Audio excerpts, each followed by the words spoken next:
At the start of the Equestrian Festival, I was able to purchase everything that I wanted with only Jorvik shillings. In fact, majority of all of the items I own are purchased with Jorvik shillings. I don't use star coins unless I'm buying a horse, buying something that only costs star coins, or getting stable care, which I haven't had to do because Star Stable has been giving us stable care coupons with the Trailblazer. Anyways, earning shillings in this game can be very tedious and it can be very slow, but I want to share some methods that I use in order to get shillings easy.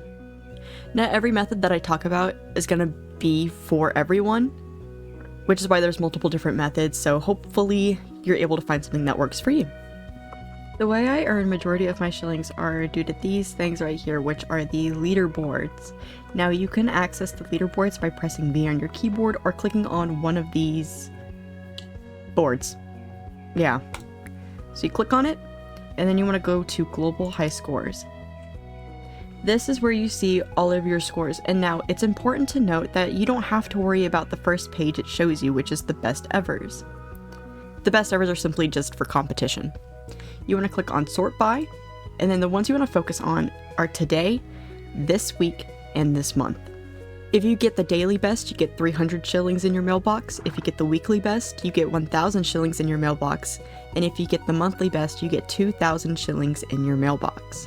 I don't tend to really focus on dailies as I feel like that's a little too much work, but dailies could be really good if you're just starting out.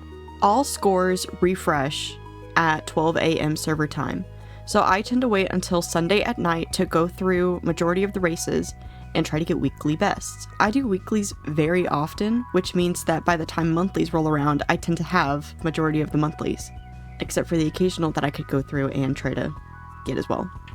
If you notice that your server has a lot of competition on the leaderboards, I recommend going to an emptier server or a server with less competition and trying to get weeklies and monthlies there.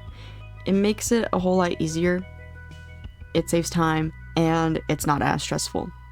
If you find yourself struggling a little bit when it comes to racing, I have a video up on my channel talking about racing tips and kind of like a guide, so feel free to go watch that if you are struggling.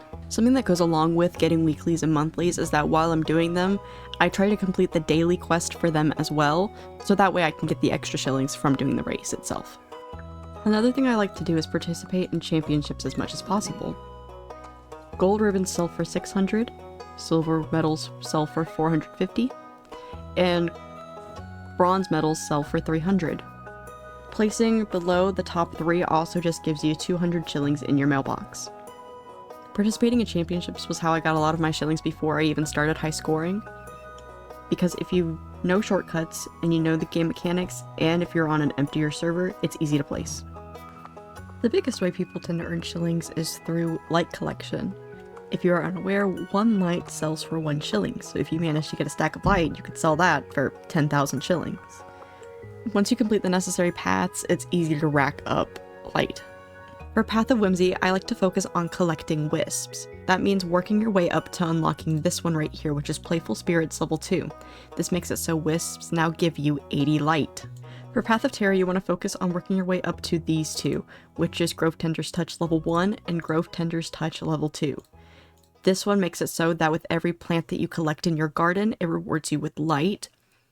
And this one makes it so that every rare plant that you pick up through gardening gives you light. The rare plants give you 40 and the regular plants give you 10 if I remember correctly. You also want to work your way up to getting this one, which is Green Thumb level 3. This makes it so that as you collect plants, it has a high chance to return seeds. I can start off in my garden with 1 seed in my inventory and end off with having 50, which you can then turn back into light. For Path of Runology, I try to focus on getting this one, which is the Deep Wood Runestone. This makes it so you have the last runestone available, and that's how I get a big bulk of my light, is just by doing the runestones. You can also focus on getting these two. This one is Stone Carver's Inspiration level 2, which makes it so you have more possibility of finding a rune.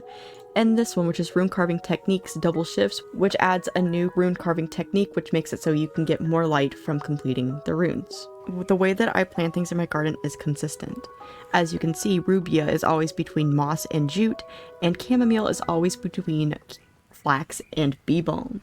You really want to focus on doing this because this maximizes the possibility of getting a rare plant. The rare plants that you can get are Luma Petal and Druid Sorrow. After gathering and replanting all of your plants, you should have seeds left over if you have unlocked all of the things I had talked about. You could then go up to this crafting table to turn all of your seeds into light. 5 seeds turns into 50 light. Another thing you really want to craft is this garden powder. It takes 2 rubia, 1 jute, 2 moss, and 1 chamomile. I try to have at least 15 in my inventory at all times. That way I have enough to do rune stones, and I have enough to unlock satchels that I could come across. I don't unlock satchels for the light. I tend to unlock them for the horse XP. I then go up to each of these rune stones and I do them once a day. There's people out there that do them more than once a day, but I don't. Along with planting and doing the rune stones, if I come across a rune carving, I select the highest difficulty. If you have trouble doing rune carvings, you can go to stableofsouls.com and go to their rune carving section. It makes it a lot easier because you're able to input what the rune carving looks like on the website and move it the way it says to. It just makes it quicker and easier if you have trouble visualizing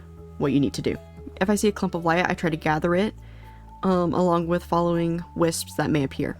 By doing all of this, I tend to gain at least 5,000 light each day. So that means that every 2 days I will have a stack of light, which I can then sell to get items. Another thing that goes along with earning Jorvik shillings is knowing when to spend them. I like to create wish lists. I have a wish list with items that are always in the game, and I have wish lists dedicated to event items, such as the Christmas event, Halloween event, Equestrian Festival, things like that. I have the item, where it's located, if it's from an event, and how many Jorvik shillings it costs, and then I have it all added up.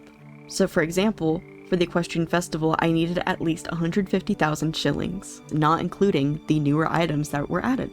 Knowing how many shillings I would approximately need made it a lot easier to actually budget my shillings. Also, in general, I try not to buy items unless I know that I'm going to make an outfit with it, or if I have an outfit in the works and I need that item.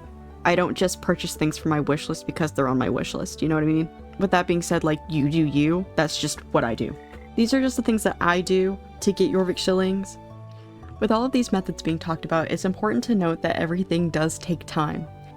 And things like getting weeklies and monthlies and actually completing the theyll light collection takes effort.